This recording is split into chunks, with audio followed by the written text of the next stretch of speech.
প্রিয় শিক্ষার্থীরা, এইচএসসি অর্থনীতিতে আপনাকে স্বাগতম। আমি প্রান্ত ঘোষ, জগন্নাথ বিশ্ববিদ্যালয়ের একজন শিক্ষার্থী এবং এফএলআই কোচিং এর অর্থনীতি বিভাগের শিক্ষক। আজকে আমরা অর্থনীতির গুরুত্বপূর্ণ একটি টপিক নিয়ে আলোচনা করব। এইচএসসি তে যত স্টুডেন্ট আছে তারা প্রায় সবাই এই টপিকটিতে আটকায় যায়, অনেকে ভয় পায়, ভয়ে এই টপিকটি ধরতে পারে না। কিন্তু আসলে এই টপিকটি যদি বুঝে করা যায়, এই টপিকটি যে টপিকটি আছে স্থিতিস্থাপকতা, এটি মূলত এইচএসসি বোর্ড পরীক্ষায় অঙ্ক আসে। এই অঙ্কটি করতে সর্বোচ্চ 2 থেকে 3 মিনিট লাগে, কিন্তু আমরা ভয়ে এই জিনিসটি ধরি না এবং আমরা একটি ভালো মার্ক তুলতে পারি না। তো আমরা শুরু করি আমাদের আজকের টপিক। আমরা আজকে করব হচ্ছে চাহিদা স্থিতিস্থাপকতা। তো চাহিদা স্থিতিস্থাপকতা বোঝার আগে আমাদের বুঝতে হবে স্থিতিস্থাপকতা জিনিসটা কি। নরমালি যদি আমি বলি, স্থিতিস্থাপকতা হচ্ছে স্বাধীন চলকের পরিবর্তনের ফলে অধীন চলকের কতটুকু পরিবর্তন ঘটে সেটার অনুপাতই হচ্ছে স্থিতিস্থাপকতা। এখন তোমার মাঝে একটা প্রশ্ন আসতে পারে, স্যার স্বাধীন চলক কি, অধীন চলক কি? সবসময় মনে রাখবা, দাম বা পি প্রাইস মানে হচ্ছে এটা স্বাধীন চলক। সবাই একটু নোট করে নাও। চাহিদা বা যোগান হচ্ছে অধীন চলক। আচ্ছা, আমি একটু বুঝিয়ে দিই, আমার লেখা হয়তো স্পষ্ট হচ্ছে না। দাম হচ্ছে স্বাধীন চলক, চাহিদা বা যোগান হচ্ছে অধীন চলক। অর্থাৎ দামের উপর চাহিদা বা যোগান নির্ভর করে, যোগানের উপর দাম নয়। অর্থাৎ দামের পরিবর্তনের ফলে চাহিদা বা যোগানের পরিবর্তন হয়। এইবার আমরা একটু চিন্তা করি, অর্থাৎ স্থিতিস্থাপকতা জিনিসটা কি আরেকবার একটু চিন্তা করি। স্বাধীন চলকের পরিবর্তনের ফলে অধীন চলকের কতটুকু পরিবর্তন করতেছে তার অনুপাত। তাহলে স্বাধীন চলক হচ্ছে দাম আর অধীন চলক হচ্ছে চাহিদা। তো দামের পরিবর্তনের ফলে চাহিদার কতটুকু পরিবর্তন হচ্ছে সেটাই হচ্ছে অনুপাত, সেটার অনুপাতই হচ্ছে স্থিতিস্থাপকতা। ধরলাম ড্রেস, পাকিস্তানি ড্রেস, তোমাদের সবার প্রিয় পাকিস্তানি ড্রেসের দাম এখন আছে 5 টাকা বা 500 টাকা একটা ড্রেসের দাম। চাহিদা প্রায় 5 লাখ মানুষ এটা কিনতে যায়, বা 5 লাখ পরিমাণ কিনতে চায় মানুষ। কত? 5 লাখ। এখন হঠাৎ করে পাকিস্তানি ড্রেসের দাম 500 থেকে 1000 টাকা হয়ে গেল, তখন কি 5 লাখ মানুষ কিনবে? তোমরা চিন্তা করো, তখন কি 5 লাখ মানুষ কিনবে? হয়তো আরো কম কিনবে। কত? 2 লাখ। কারণ সবাই 1000 টাকা এফোর্ড করতে পারবে না। এই জিনিসটাই হচ্ছে স্থিতিস্থাপকতা। অর্থাৎ দাম বাড়তেছে, দাম বাড়ার ফলে চাহিদার আসলে কতটুকু অনুপাত বাড়তেছে বা কমতেছে। ঠিক আছে, তো আমরা স্থিতিস্থাপকতা বুঝলাম। এখন স্থিতিস্থাপকতার মধ্যে আমাদের এইচএসসি অর্থনীতিতে মোট 4 ধরনের স্থিতিস্থাপকতা বের করতে হয়। কি কি তোমরা একটু নোট করে নাও। চাহিদা স্থিতিস্থাপকতা, দাম স্থিতিস্থাপকতা, যোগান স্থিতিস্থাপকতা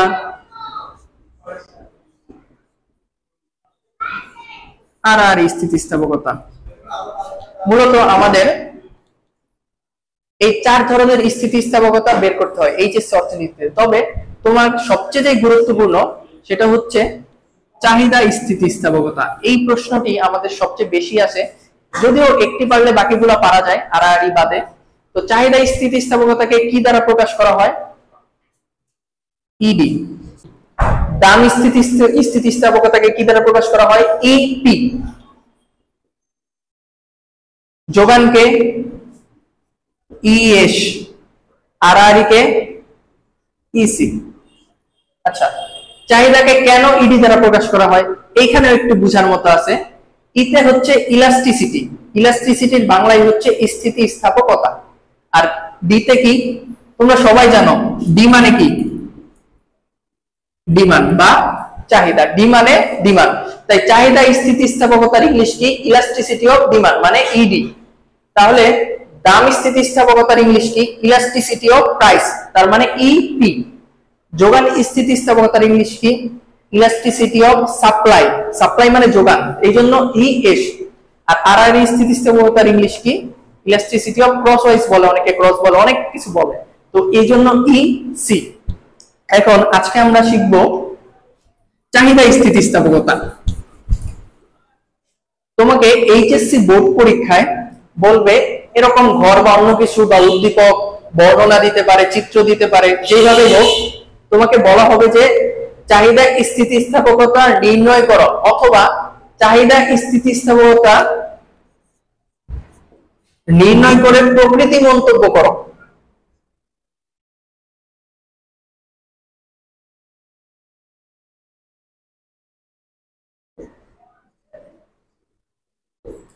আচ্ছা, আমাদের এইখানে একটি ছক দিয়েছে, ছক দিয়ে বলেছে চাহিদা স্থিতিস্থাপকতা নির্ণয় করে প্রকৃতি মন্তব্য করো। ঠিক আছে, আমাদের চাহিদা স্থিতিস্থাপকতা নির্ণয় করে প্রকৃতি মন্তব্য করতে হবে। তো আমরা আচ্ছা, আমি তোমাদের অঙ্কের মাধ্যমে আমি সহজে বুঝিয়ে দিচ্ছি কিভাবে করতে হবে। দেখো, আমরা অ্যানসারে যাই। সবাই আগের বিষয়গুলো বুঝেছো? কমেন্টে অবশ্যই জানাবে। আমাদের এখানে অ্যানসারে গেলাম, অ্যানসারে গিয়ে আমাদের কি নির্ণয় করতে হবে? আগে চাহিদা স্থিতিস্থাপকতা নির্ণয় করতে হবে। আমাদের প্রশ্নে উদ্দীপক দেওয়া আছে, প্রশ্ন দেওয়া আছে। এখন চাহিদা স্থিতিস্থাপকতার সূত্রটা কি, এটা কিন্তু আমাকে জানতে হবে। এটা কিন্তু তোমাকে একটু হলেও মেমোরাইজ করে নিয়ে যেতে হবে পরীক্ষার হলে, যে চাহিদা স্থিতিস্থাপকতার সূত্রটা কি। তো চাহিদা স্থিতিস্থাপকতাকে কি দ্বারা প্রকাশ করে? ED, elasticity of demand. ED, elasticity of demand. Elasticity মানে স্থিতিস্থাপকতা, আর ডি মানে ডিমান্ড মানে চাহিদা, তার মানে চাহিদার স্থিতিস্থাপকতা।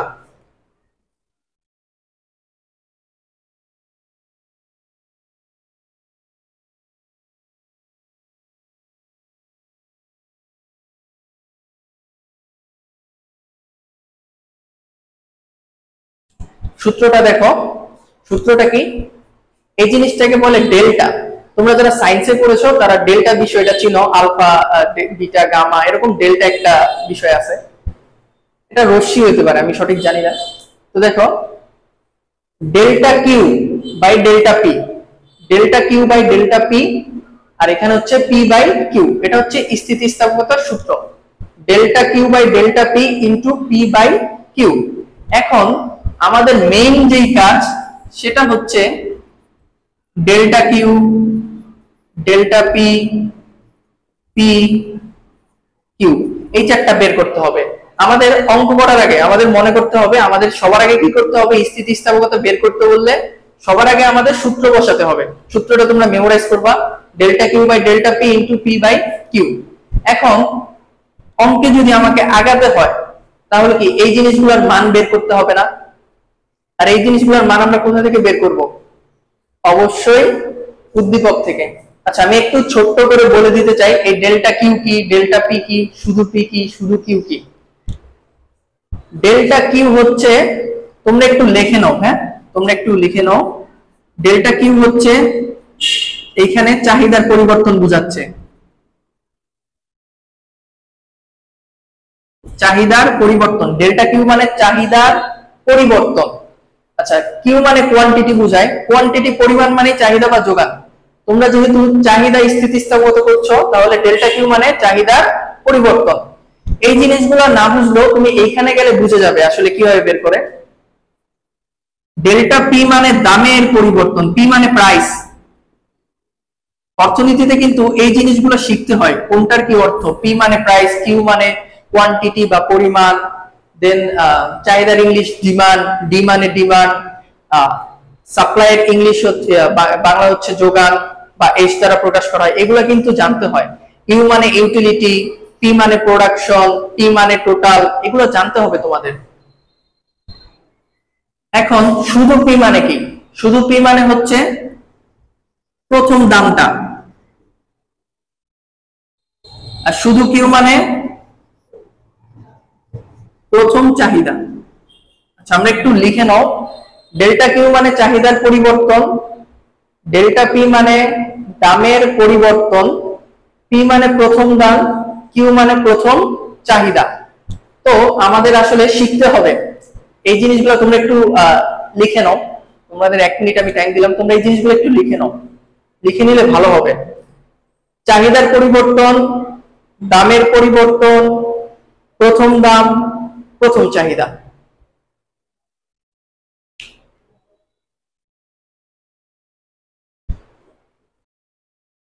আচ্ছা, এবার আমরা সরাসরি অঙ্কে চলে যাই। আসলে স্থিতিস্থাপকতার এখানে হচ্ছে সর্বোচ্চ তোমার 1.5 মিনিট লাগবে একটা অঙ্ক করতে, তারপর আমরা ভয় পাই। আমরা সূত্রটা লিখেছি ইডি, ইলাস্টিসিটি অফ ডিমান্ড, মানে চাহিদার স্থিতিস্থাপকতা। দেখো প্রশ্ন কিন্তু চাহিদার স্থিতিস্থাপকতা চেয়েছে। ED equal to delta Q by delta P into P by Q. আচ্ছা, ডেল্টা পি ডেল্টা কিউ এগুলো তোমরা লিখে নিয়েছো যে কোনটার কি মানে। এবার আমরা বের করি, কিভাবে বের করে। ডেল্টা কিউ মানে চাহিদার পরিবর্তন, তাই না? তোমরা একটু আগে কিন্তু লিখেছো ডেল্টা কিউ মানে চাহিদার পরিবর্তন। আচ্ছা, আমরা উদ্দীপকে যাই। এটা কি চাহিদার ঘর, তাই না? দুইটা চাহিদা দেওয়া আছে, 3 আর একটা 1। তোমরা সবসময় মনে রাখবে স্থিতিস্থাপকতা বের করার সময় সবসময় দ্বিতীয়টা থেকে প্রথমটা বিয়োগ দিবে, ঠিক আছে? যে কোনো স্থিতিস্থাপকতা, চাহিদা হোক, যোগান হোক, দাম হোক, তোমরা সবসময় দ্বিতীয়টা থেকে প্রথমটা বিয়োগ দিবে। এখন দেখো এটা কিন্তু চাহিদার ঘর, চাহিদার ঘরে প্রথমে দেওয়া আছে 3, পরে দেওয়া আছে 1। তো আমরা কি জানলাম? জানতে হবে যে দ্বিতীয়টা থেকে প্রথমটা বিয়োগ দিতে হবে। তাহলে ডেল্টা কিউ মানে কি? চাহিদার পরিবর্তন। চাহিদার পরিবর্তন বের করার জন্য আমাদের চাহিদা ঘরে গিয়ে দ্বিতীয় চাহিদা থেকে প্রথম চাহিদা বিয়োগ দিতে হবে। দ্বিতীয় চাহিদা কত? 1। দেখো এটা হচ্ছে প্রথম চাহিদা, এটা দ্বিতীয় চাহিদা। এটা প্রথমে আছে তাই প্রথম চাহিদা, এটা সেকেন্ডে আছে তাই এটা দ্বিতীয় চাহিদা। তাহলে আমাদের চাহিদার পরিবর্তন বের করতে হলে দ্বিতীয় চাহিদা থেকে প্রথম চাহিদা বিয়োগ দিতে হবে। 1 থেকে 3 বিয়োগ দিতে হবে, 1 - 3, অর্থাৎ 1 - 3 দিলে অ্যান্সার কত? -2। আচ্ছা, ডেল্টা পি, ডেল্টা পি মানে হচ্ছে দামের পরিবর্তন। তো এখানেও সেম, আমরা দামের ঘরে যাই। এই যে দাম, দামের ক্ষেত্রেও দ্বিতীয় দাম থেকে প্রথম দাম বিয়োগ করতে হবে। সবসময় এটাই করবা, সবসময় সেকেন্ডটা থেকে প্রথমটা বিয়োগ দিবা। যখন চাহিদার পরিবর্তন চাইবে তখন দ্বিতীয় চাহিদা থেকে প্রথম চাহিদা বিয়োগ দিবা। যেমন দ্বিতীয় চাহিদা 1, প্রথম চাহিদা কত? 3, আমরা বিয়োগ দিয়েছি। এবার দামের পরিবর্তন, দ্বিতীয় দাম থেকে প্রথম দাম আমরা বিয়োগ দিব। তো দ্বিতীয় দাম কত? 10। সবাই খেয়াল করো, এটা কিন্তু প্রথম দাম আর এটা দ্বিতীয় দাম। এটা প্রথমে আছে তাই প্রথম, এটা সেকেন্ডে আছে তাই দ্বিতীয়। তাহলে দ্বিতীয় দাম 10, বিয়োগ দিব কত? প্রথম দাম 5, তাহলে কত হয়? 5। আমরা কিন্তু delta Q R delta P বের করে ফেলছি, একটা -2 আর একটা 5। দ্বিতীয় চাহিদা থেকে প্রথম চাহিদা বিয়োগ দিয়ে পেয়েছি -2, দ্বিতীয় দাম থেকে প্রথম দাম বিয়োগ দিয়ে পেয়েছি +5। এখন পি আর কিউ কি? তোমরা কিন্তু লিখেছো, পি মানে হচ্ছে প্রাথমিক দাম আর কিউ মানে প্রাথমিক চাহিদা বা প্রথম চাহিদা। প্রাথমিক বা প্রথম একই জিনিস। দেখো পি বের করি, পি মানে হচ্ছে প্রাথমিক দাম বা প্রথম দাম। এই দুইটার মধ্যে প্রথম দাম কোনটা? কোনটা? উপরেরটা না? তাহলে পি হচ্ছে 5। আবারও দেখো, দাম দুইটার মধ্যে প্রথমে যেটা থাকবে সেটাই হচ্ছে শুধু পি। একটা কিন্তু ডেল্টা পি আর একটা কি? শুধু পি। আচ্ছা, ডেল্টা শুধু কিউ মানে কি? শুধু কিউ মানে হচ্ছে প্রাথমিক চাহিদা বা প্রথম চাহিদা। এই দুইটার মধ্যে প্রথম কোনটা? এটা না? এটা প্রথমে আছে আর এটা কি? সেকেন্ডে আছে। ও আগের বেঞ্চে বসছে, ও সেকেন্ড বেঞ্চে বসছে। তাহলে ডেল্টা কিউ মানে প্রথম চাহিদা বা প্রাথমিক চাহিদা। প্রাথমিক চাহিদা কত? 3। তোমরা যদি এই চারটা জিনিস বের করতে পারো তাহলে তোমাদের অঙ্ক সোজা হয়ে যাবে। তোমরা যদি একবারে না বুঝো, প্রয়োজনে ভিডিওটা তোমরা আরেকবার শুরু থেকে দেখবে, ঠিক আছে? এই চারটা বের করা কিন্তু খুবই সহজ, সর্বোচ্চ 30 সেকেন্ড টাইম লাগবে। এবার আমরা মানগুলো বসাই দেই। ডেল্টা কিউ এর মান আমরা বের করেছি -2, ডেল্টা পি এর মান বের করেছি আমরা 5, অর্থাৎ -2/5। এবার আছে ইনটু শুধু পি এর মান বা প্রথম পি বের করেছি 5, শুধু চাহিদার মান বা প্রথম 3। এইবার আমরা একটু কাটাকাটি করব, ঠিক আছে? কাটাকাটি করব, 5 5 এ কাটা, এখানে থাকে হচ্ছে -2/3। দেখো 5 5 এ কিন্তু কাটা গেল, থাকে 2/3 আর মাইনাসটা কিন্তু আছে, মাইনাসটা বসাইছি। এখন আমরা একটু ক্যালকুলেশন করে নেই এটা আসলে কত আসে। তোমরা নিজেরাও ক্যালকুলেশন করো। কত? 2 রে আমরা 3 দিয়ে ভাগ দিব, 2/3। আমাদের আসছে 0.66 বা 6 7 দিতে পারো, 6 6 6 6 আসছে, এরকম আসছে 6 6 6 6। তোমরা ছোটবেলায় শিখছো যে এরকম যদি 6 থাকে তাহলে আমরা 0.67 দিয়ে দিতে পারি, তাই না? আচ্ছা, এখন তোমরা কি একটা জিনিস খেয়াল করেছো, এখানে মাইনাস ছিল, মাইনাসটা বাদ দিয়ে দিয়েছি, কেউ কি এটা ধরতে পেরেছো? আচ্ছা, কেন মাইনাস দিলাম? এই ক্ষেত্রে তোমাদের একটু ব্যাখ্যা দিয়ে দিতে হবে। তোমাদের লিখতে হবে যে স্থিতিস্থাপকতার মান ঋণাত্মক হয় না। ঋণাত্মক মানে হচ্ছে মাইনাস মান হয় না, অর্থাৎ এটা অ্যান্সার যদি তোমার মাইনাসও বের হয় তুমি মাইনাসটা উত্তরে দিবে না, এখানে লিখে দিবে স্থিতিস্থাপকতার মান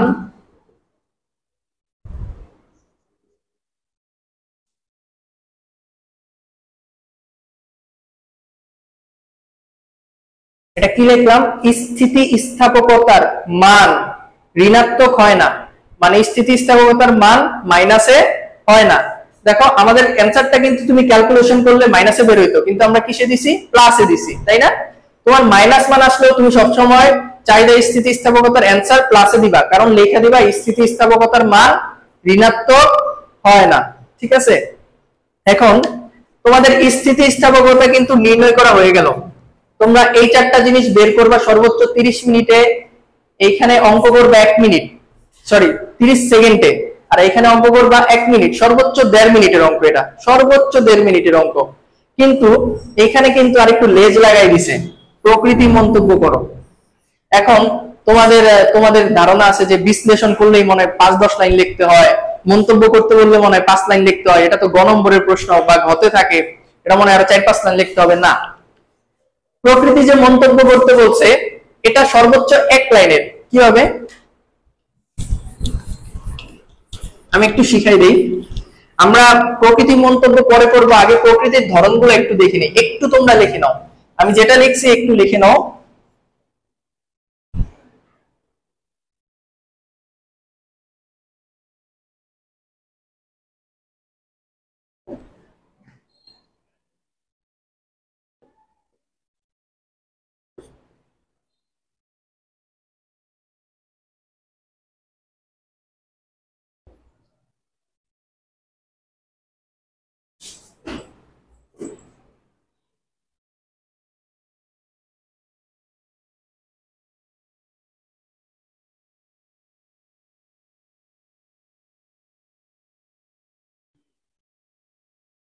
আচ্ছা, আমি কি লিখলাম এইটা একটু তোমরা লিখে নাও।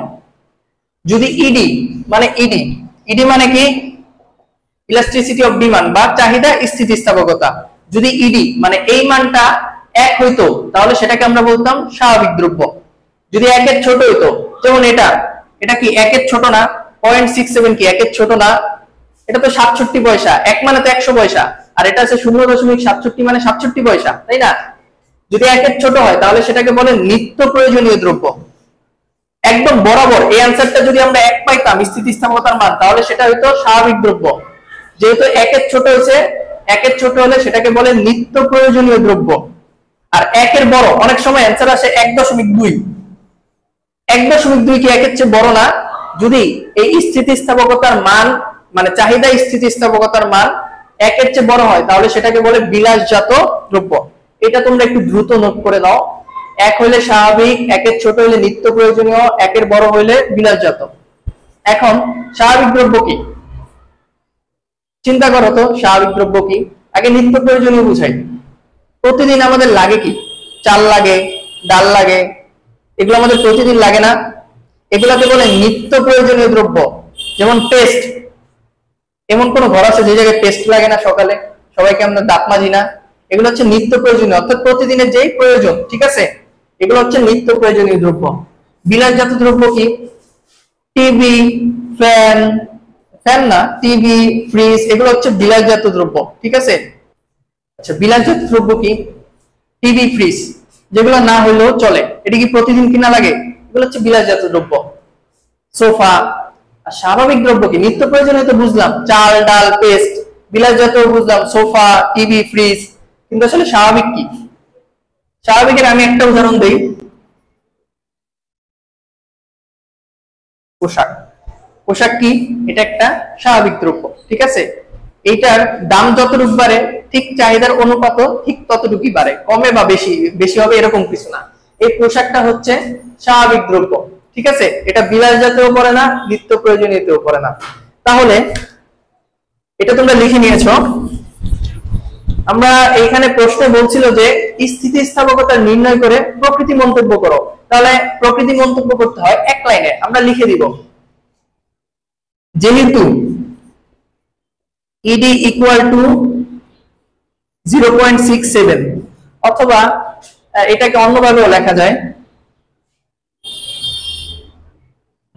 আচ্ছা সমানই লিখি, ED ইকুয়াল টু 0.67, যেহেতু একের ছোট বা একের ছোট, তাহলে সেটা কি তোমাদের একটু আগে দেখাইলাম, একের ছোট হলে কি ইডি বা স্থিতিস্থাপকতা, চাহিদা স্থিতিস্থাপকতা একের ছোট হলে তাহলে সেটাকে বলে নিত্য প্রয়োজনীয় দ্রব্য। ঠিক আছে, তাহলে আজকে আমরা স্থিতিস্থাপকতা শেষ করলাম, চাহিদা স্থিতিস্থাপকতা। তোমরা যদি অন্য কোনো টপিক যেটা সবচেয়ে কঠিন লাগে, তোমার যদি ওই টপিকগুলো আমাকে কমেন্ট করে দাও, আমি ঠিক সহজে বুঝিয়ে দিতে পারবো। ঠিক আছে, থ্যাংক ইউ।